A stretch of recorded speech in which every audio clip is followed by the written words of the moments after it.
Fracturas de pilón tibial. Anatomía. Se considera como fractura de pilón tibial toda aquella fractura de la metáfisis distal de la tibia que llega a la articulación del tobillo. La tibia distal tiene una forma de sección transversal cuadrilátera y junto con el peroné, los ligamentos y la cápsula forman la mortaja del tobillo. La tibia distal forma una superficie cuadrilátera inferior y el malleolo medial en forma de pirámide se articula con el astrágalo y el peroné lateralmente a través de la muesca del peroné. Como se indica en 1, el límite próximo de la región anatómica denominada pilón tibial izquierda, margen anterior convexo en contacto con el aparato extensor. La cara anterior es convexa y en contacto directo con el aparato extensor del pie. En la cara externa está el tubérculo de Tilao-Chapot, que tiene gran interés en las fracturas en los niños y se relaciona con el peroné. No existe ningún tipo de inserción muscular sobre el pilón y ello hace que la vascularización de esta región dependa de dos fuentes. Un tercio recibe nutrición de una pared de vasos periósticos que provienen de la arteria tibial anterior y posterior, principalmente de la superficie medial. Los otros 2/3 derivan de una arteria nutricia, rama de la tibial posterior, que penetra por el tercio medio y posterior de la tibia anterior al músculo sóleo, emitiendo ramas ascendentes y descendentes. Los traumatismos a este nivel pueden interrumpir esta vascularización con lo que el hueso se vuelve dependiente de los vasos del periósteo. Por ello, los abordajes y el despegamiento perióstico deben ser limitados y cuidadosos para evitar el desarrollo de un segmento avascular con repercusiones negativas en la formación del callo de fractura. Revisión de la literatura. Destot en 1911 definió el término pilón tibial fractures como estrictamente limitado a las fracturas de la superficie de apoyo del pilón tibial. Estas fracturas representan aproximadamente 1 al 10% de las fracturas de la parte inferior de la pierna o tibiales y a menudo se asocian con conminución ósea grave y compromiso de los tejidos. Las fracturas de pilón con mayor frecuencia son el resultado de mecanismos de alta energía, como accidentes automovilísticos, caídas desde una altura que causa compresión axial directa e impactación articular del plafón tibial. Los mecanismos de baja energía son mucho menos comunes. Las fracturas de pilón ocurren con mayor frecuencia en hombres, un 57 a 65%, en comparación con mujeres. La distribución por edades de las fracturas de pilón sigue un patrón bimodal, con frecuencia máxima en los 25 y 50 años. El mecanismo y el grado de lesión involucrados dictan el patrón de la fractura y el enfoque de tratamiento para las fracturas de pilón. El impacto de un mecanismo de compresión axial impulsa la superficie articular proximalmente hacia la metáfisis, con la conminución metafisaria asociada. Las fracturas fibulares asociadas están comúnmente frecuentes. Las fracturas abiertas comprenden aproximadamente el 20% de las fracturas de pilón. Las lesiones de alta energía generalmente también se relacionan con la destrucción grave de los tejidos blandos, que pueden presentar un factor de riesgo importante para complicaciones de la herida e infecciones profundas. Condiciones asociadas. El 75% tiene fracturas de peroné asociadas. El 30% tiene una lesión ipsilateral en las extremidades inferiores. El 5 a 10% son fracturas bilaterales de pilón. La evaluación radiográfica debe comenzar con radiografías anteroposteriores laterales y de imbutir del tobillo. También se deben obtener radiografías de tibia de longitud completa para descartar fracturas asociadas y evaluar la longitud, alineación y rotación de la tibia. La planificación quirúrgica definitiva para las fracturas de pilón a menudo requiere la realización de tomografía computarizada. Múltiples estudios mostraron que en fracturas de pilón en las que las tomografías computarizadas proporcionaron información adicional y alteraron la planificación quirúrgica, planeando inicialmente 82 y 64% de los casos. El sistema de clasificación más utilizado es el Reddy y Allower. ¿Okay? La lesión tipo 1 es una fractura no desplazada en forma de T de la parte distal de la tibia que se alarga a la articulación, sin desplazamiento. La lesión tipo 2 es igual a la tipo 1, pero con desplazamiento de los componentes intraarticulares. La lesión tipo 3 es una fractura compleja intraarticular multifragmentaria, tomada de fracturas de pilón tibial, Auer editorial. Entonces son tres tipos, tipo 1, tipo 2 y tipo 3. La tipo 1 no desplazada, la tipo 2 es una fractura desplazada y las tipo 3 con minuta en forma de T de la parte distal de la tibia que se alarga a la articulación sin desplazamiento. Okay. Indicaciones. El estado de los tejidos blandos es variable y determina la seguridad del tratamiento quirúrgico. En una gran cantidad de casos se debe esperar que desinflame o mejore el tejido blando antes de plantear un tratamiento quirúrgico definitivo, al igual que en las fracturas de calcáneo. Incluso se espera el llamado signo de la arruga para la resolución, especialmente con placas o clavo bloqueado. Se establecerán las indicaciones con base al implante utilizado, el cual muchas veces también depende de la experiencia del cirujano. Fijador externo modular temporal de puente de unión. Una fractura con lesión significativa o hinchazón grave esperada para mejoría de tejido y tomografía en distracción. Fijación externa de anillo complejo, que sería un ilízaro. O sea, puede ser un fijador externo modular temporal o un anillo o un ilízaro. Puede ser un tutor externo modular o un tutor externo tipo ilízaro. Lesiones graves de tejidos blandos, fractura reductible, inestable, intento de estabilidad óptima. Otras indicaciones: lesión grave de tejidos blandos que impide otras formas de estabilización definitiva, capacidad para obtener una reducción satisfactoria y la colocación distal de alambre pasador, fractura desplazada e inestable. Un clavo bloqueado. Cualquier fractura extraarticular inestable de longitud suficiente para permitir un bloqueo distal adecuado.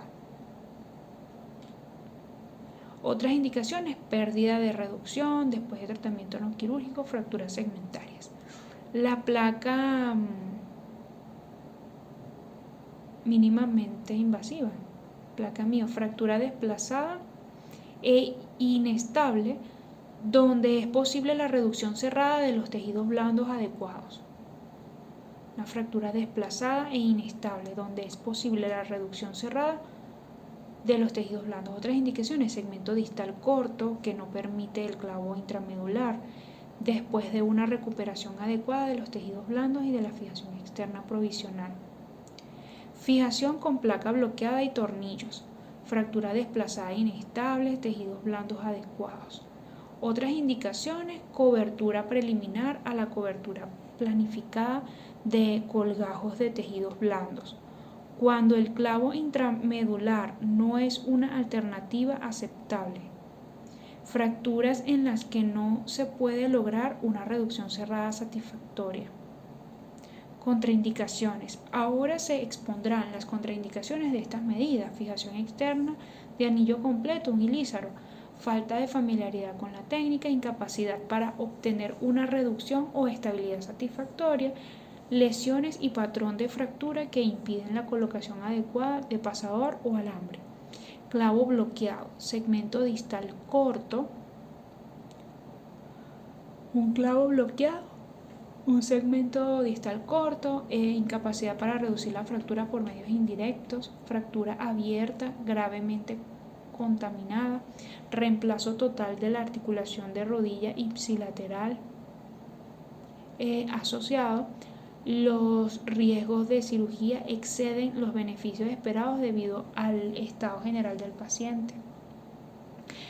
Contraindicaciones de la fijación con placa bloqueada y tornillos. Tejidos blandos insatisfactorios para la exposición quirúrgica directa, factores de riesgo elevados para la curación deficiente, diabetes, arteriosclerosis, tabaquismo. Los riesgos de la cirugía exceden los beneficios esperados debido al estado general del paciente.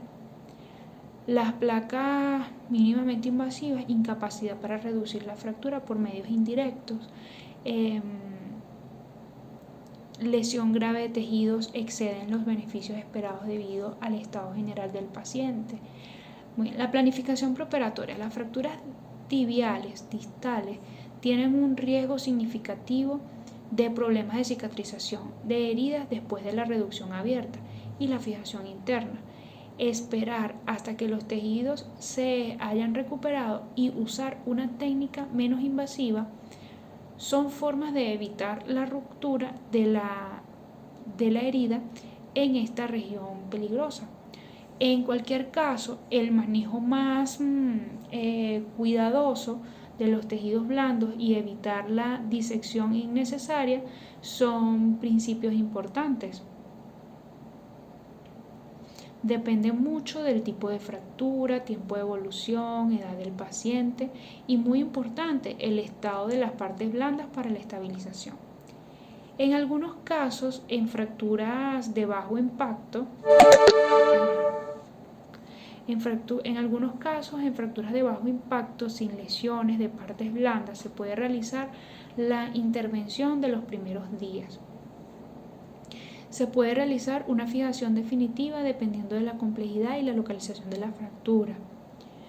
En el caso de las fracturas extraarticulares, se tiene la opción de reducción abierta y colocación de placa, estabilización con tornillos y placa mínimamente invasiva, colocación de clavo bloqueado tipo expert con bloqueos bastante distales o fijación externa, aunque este último es de elección en fracturas con alto compromiso de tejidos blandos.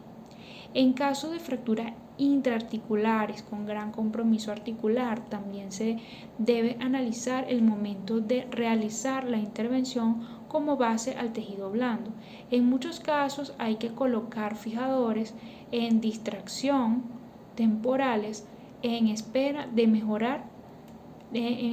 mejoría del tejido blando.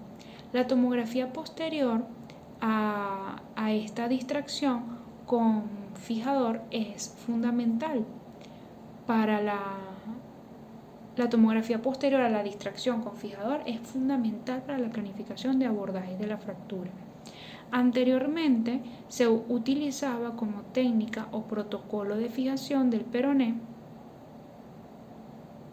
debido a que por lo general la zona lateral del tobillo estadísticamente se ve menos afectada en lesiones de alto impacto, a pesar de que logra algo de longitud.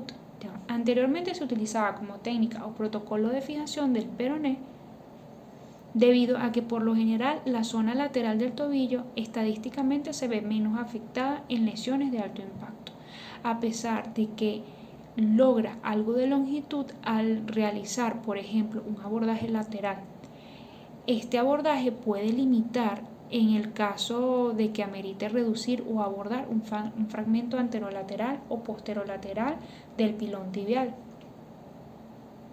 Entonces, el abordaje. En las fracturas de pilón tibial, históricamente, con los nuevos estudios y la importancia de la restitución articular posterior a la fractura, se realizan de 1 a 3 abordajes para lograr la reducción adecuada de la fractura.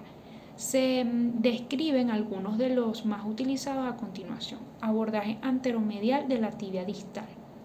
La incisión para el abordaje anteromedial comienza aproximadamente 5 a 8 centímetros proximal a la articulación del tobillo, justo lateral a la cresta tibial palpable. Sigue en línea recta sobre la articulación del tobillo hacia la base navicular por el borde medial del tendón tibial anterior. Una incisión recta proporciona un mejor enfoque para la parte anterior de la tibia que una incisión curva. Abordaje anterolateral de la tibia distal. Esta incisión se centra en la articulación del tobillo, paralela al cuarto metatarsiano distalmente. ¿Ok? Y paralela y entre la tibia y el peroné proximalmente. Anterolateral. Muy bien. La disección a través de la piel y los tejidos subcutáneos deben proceder bruscamente con el mantenimiento de los colgajos de piel de espesor total, dado que los músculos del compartimento anterior surgen del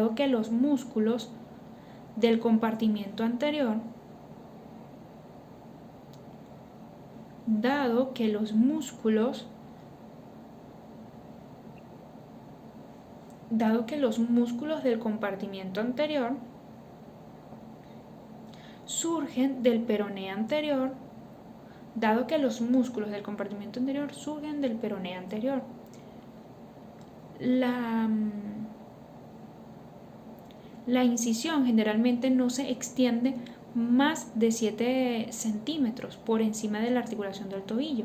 Distalmente, la incisión puede extenderse hasta la articulación talonavicular. Aproximación lateral del malleolo. Aproximación lateral al malleolo. Esta incisión se centra en la articulación del tobillo, paralela al cuarto metatarsiano distalmente y paralela y entre la tibia y el peroné proximalmente.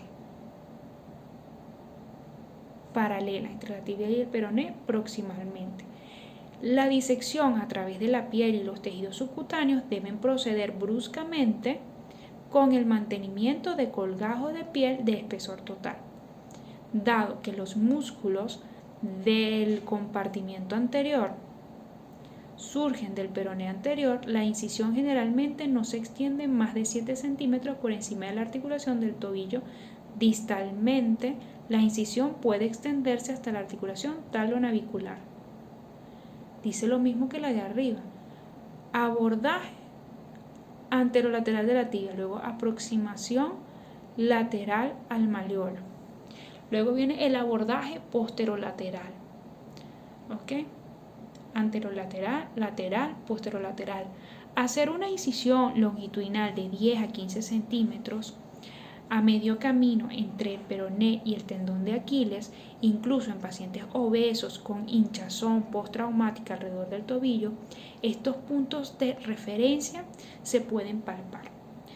Diseccionar a través de la piel y los tejidos subcutáneos para exponer los músculos peroneos. El nervio sural normalmente se encuentra medial a esta incisión, pero se debe tener cuidado de no dañarlo si está expuesto por la incisión. La técnica quirúrgica. Luego de la planificación con base en los estudios, estado de la piel y material de síntesis o fijación, se debe tener presente unos conceptos. En lesiones con gran conminución se debe utilizar un distractor para mantener la reducción de la fractura mientras es estabilizada. Fracturas tipo 1 son las consideradas reductibles. Luego de la planificación con base en los estudios, estado de la piel y material de síntesis o fijación, se debe tener presente unos conceptos. En lesiones con gran conminución deben utilizar un distractor para mantener la reducción de la fractura mientras es estabilizada. Las fracturas tipo 1 son las consideradas reductibles. Aquí tenemos una imagen, una clasificación en donde se ve por colores las columnas del pilón tibial, en donde las tipo 1, o sea, las fracturas de la columna anteromedial, se las clasifican como tipo 1, que son reductibles.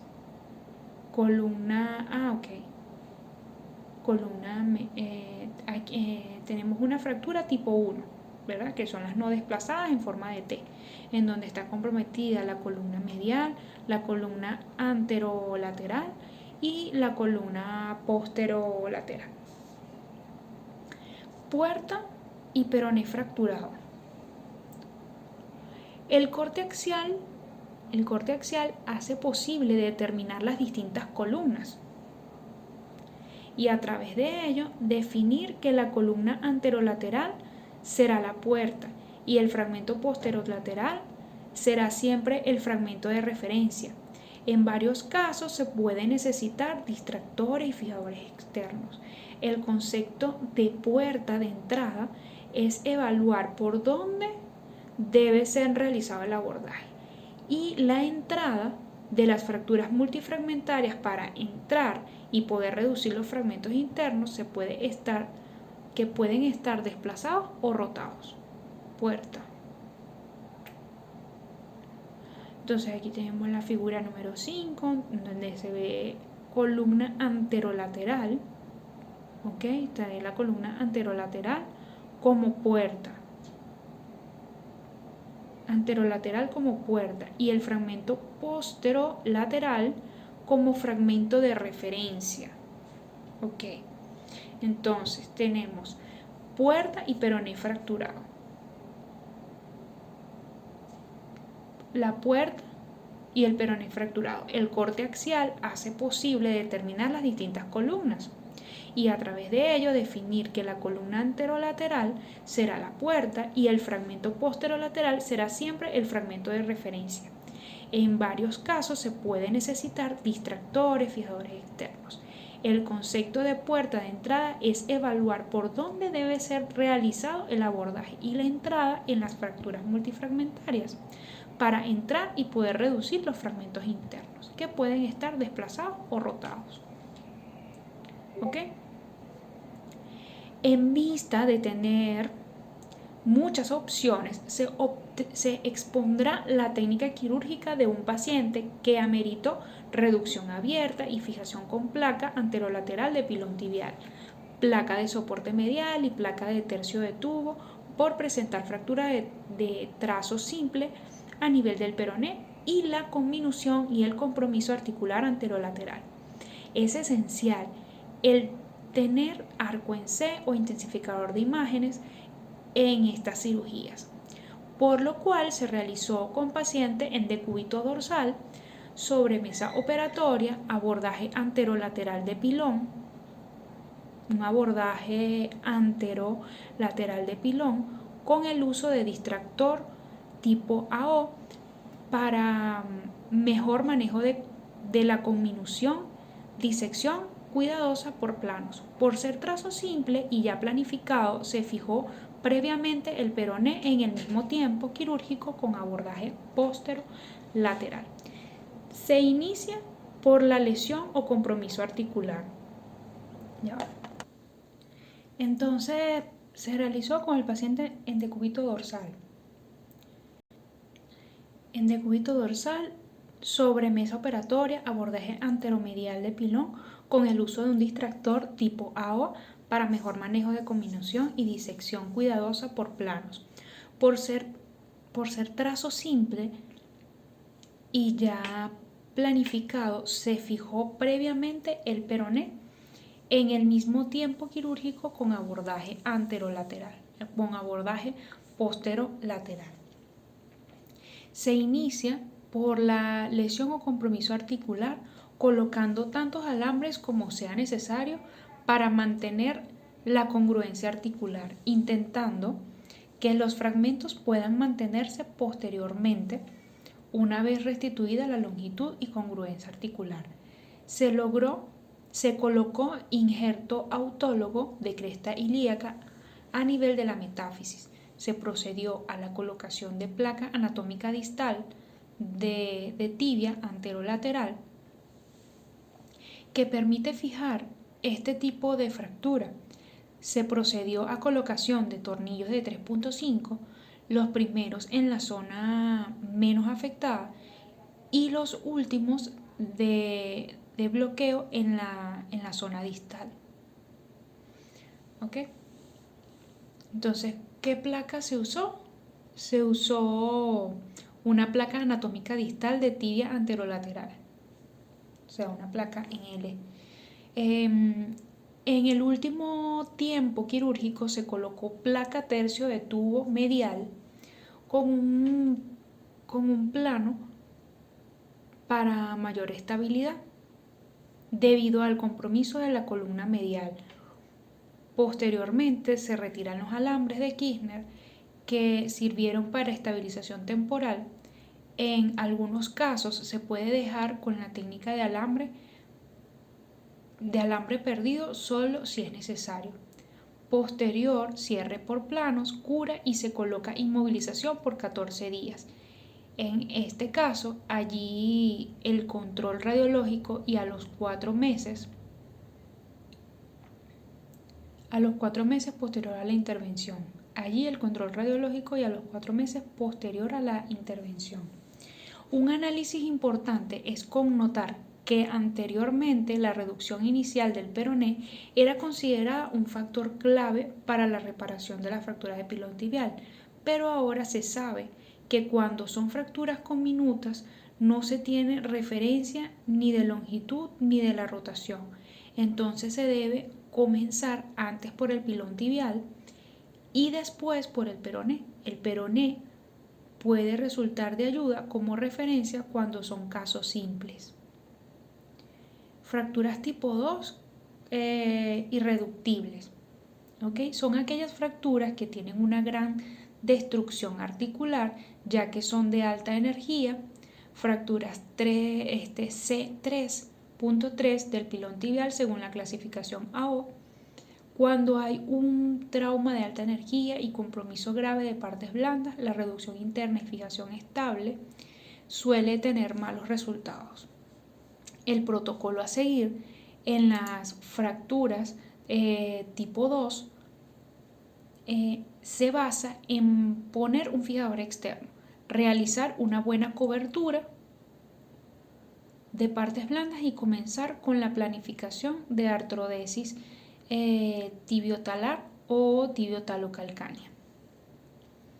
Muy bien, entonces aquí tenemos imágenes de un procedimiento en donde se hizo la reducción de osteosíntesis con la placa anatómica ¿cuál es que era? La placa, una placa anatómica distal de tibia anterolateral.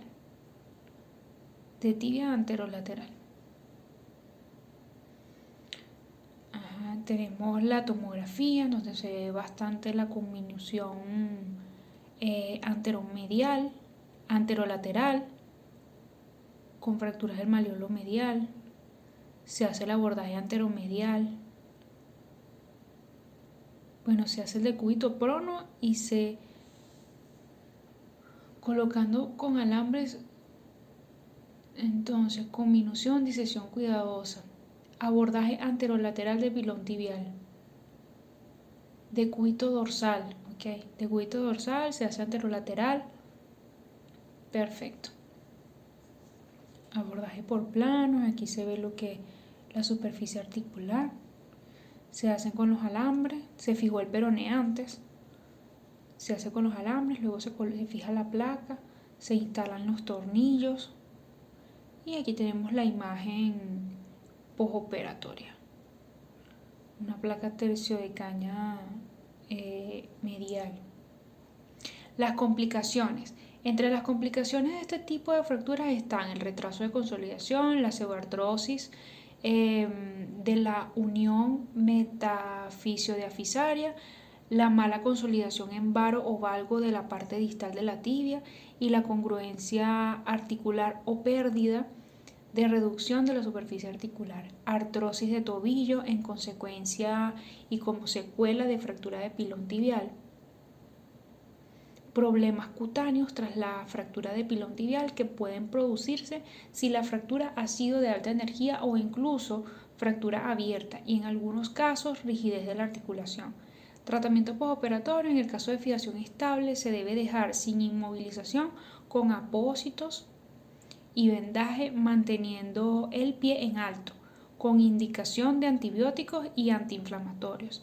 En algunos casos, con tratamiento preventivo de tromboembolismo, cura por lo general a los 8 días, explicando los signos de alarma, con inicio de rehabilitación a los 15 días como mínimo en caso de ser considerada por el cirujano. Con inicio de rehabilitación a los 15 días. A los 15 días como mínimo en caso de ser considerada por el cirujano. Bye.